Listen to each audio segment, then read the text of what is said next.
Garde nationale de l'armée américaine. Salut à tous, Libération Générale.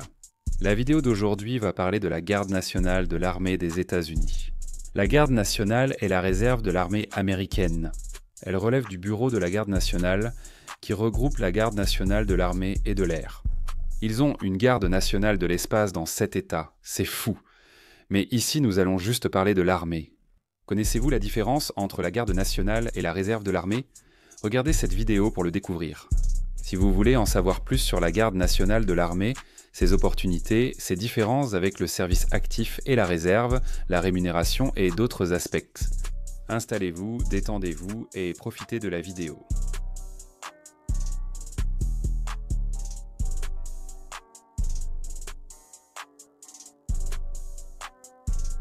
Avant de commencer, prenez un instant pour nous montrer un peu d'amour et de soutien en aimant notre vidéo et en vous abonnant à notre chaîne. Votre soutien nous est essentiel. Posez vos questions dans les commentaires ci-dessous. Nous vérifions tout.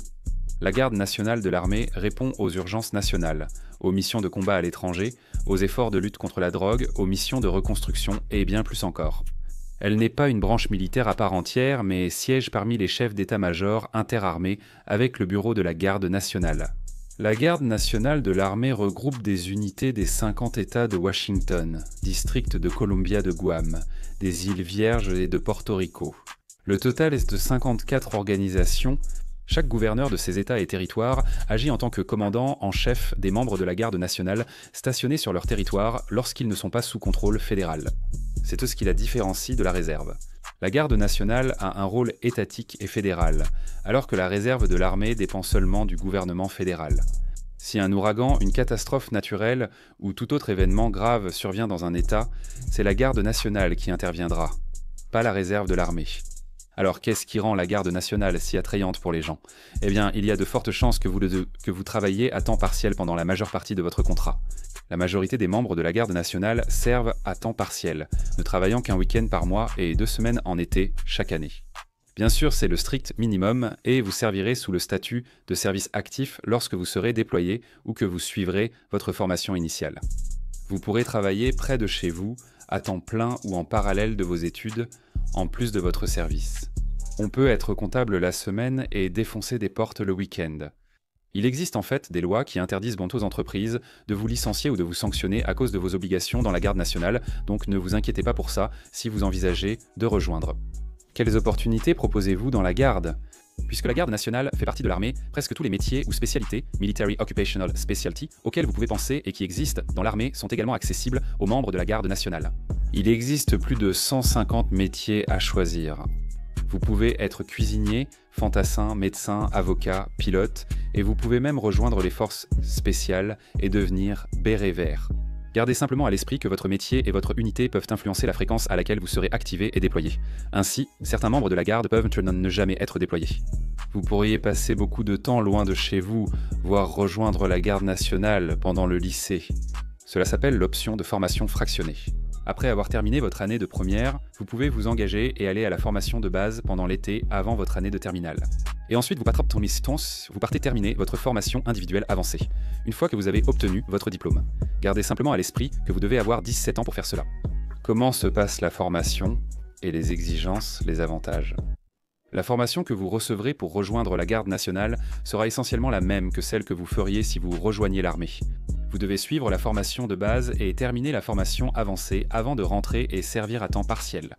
Il en va de même pour les exigences. La plupart des exigences de l'armée et du Military Occupational Specialty choisies s'appliqueront aussi à la Garde nationale. Les avantages, cependant, sont différents. Vous servez à temps partiel, donc vous ne bénéficierez pas des mêmes avantages que vos homologues en service actif. Cela ne veut pas dire que vous n'aurez pas les mêmes avantages plus tard. Cela signifie simplement qu'au début, vous ne les aurez pas. N'étant pas en service actif, après votre formation, vous n'aurez pas tous les avantages. Une personne en service actif le ferait si elle servait simplement 4 ans. Tout dépend du nombre de jours que vous passez en service actif. Nous ne vous ennuierons pas avec les détails, car c'est assez compliqué à expliquer. Mais sachez simplement que vous ne comptez des jours de service actif que lorsque vous êtes en formation, en exercice ou si vous êtes activé ou déployé. Pour connaître votre salaire mensuel dans la Garde nationale de l'armée, utilisez leur calculateur pratique. La garde nationale peut vous rémunérer avant la formation de base. Ça s'appelle le programme de maintien des recrues ou le programme de maintien des recrues. Entre le serment et la formation de base, vous ferez des exercices sous le programme de maintien des recrues selon le délai. Il y a 5 phases à ce programme. Et pendant ces phases, vous apprendrez tout sur la garde, comment porter l'uniforme, et cela vous préparera à ce qui vous attend dans votre carrière. Inutile de dire que la garde nationale est un super bon plan. Êtes-vous intéressé à la rejoindre? Dites-le nous dans les commentaires ci-dessous. Et si vous êtes intéressé par les carrières proposées par l'armée, nous avons réalisé de nombreuses vidéos à ce sujet. À l'écran, vous pouvez voir toutes les vidéos que nous avons faites sur Star Section sur l'armée. Le lien vers la playlist se trouve dans la description ci-dessous. Voilà, c'était l'essentiel sur la garde nationale de l'armée des États-Unis. Si vous avez appris quelque chose grâce à cette vidéo, n'oubliez pas de nous mettre un j'aime et de vous abonner à notre chaîne. Comme toujours, merci de nous avoir regardés. Tous tes amis s'abonnent à General Discharge, et toi, tu n'as même pas envie d'être ici.